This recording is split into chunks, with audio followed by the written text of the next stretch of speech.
Already heard what may be a sad pointer to the future from Peter Barlow, whose Hornpipe Theatre has just closed, as he said.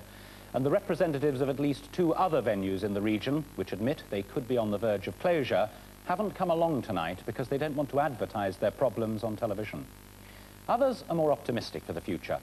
Nicholas de Jong, theatre critic of The Guardian, is with 3 of our guests, who are all trying very hard in different ways to keep theatre alive and healthy. Well, how will the theatre survive in the hard age of recession? Patrick Garland, you run the Chichester Festival Theatre, solid, conventional, middle of the road, star-studded. But you told me that you were on a knife edge. We're still on a knife edge, and I have an ominous feeling that I might be unpopular with some of my colleagues because I'm not sure that a knife edge isn't where I'd quite like to be. And in addition, where I would seriously debate that the arts generally are.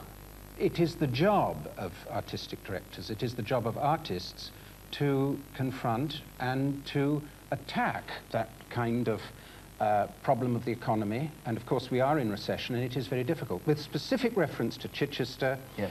And it isn't like all other theatres. It's a very big house and it can support itself. We do support ourselves. But you're in trouble, aren't you?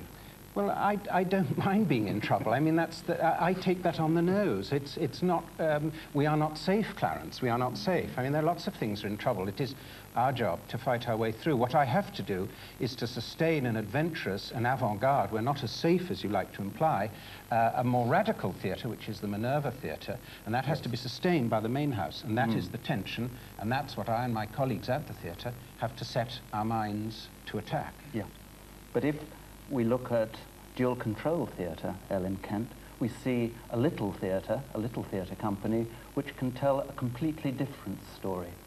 I think there isn't a great mystery to raising money. I think it really goes to what you have to offer.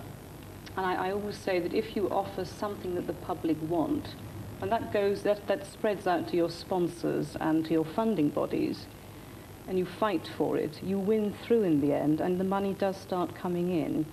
We're not in an area which is culturally known for theatre, and yet we've suddenly had money from our local Kent County Council, our local boroughs like Rochester, South East Arts, and the Arts Council, for work that you wouldn't normally have thought perhaps a local borough or a county council would have supported, but they always have done.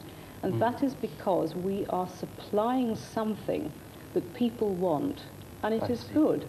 I think that's where you go down to. No, I get your point. Nick Burbridge, you have problems in terms of getting money. I've been working in theatre for the last 5 years and I found the same sort of problems. It's not my brief as a writer to go chasing money and to go scrabbling in the marketplace in order to get funds. It's my brief as a writer to stand at the edge of my creative intelligence and make something from it. And but do you think everyone, anyone, I could say, I'm a writer, I should have some money.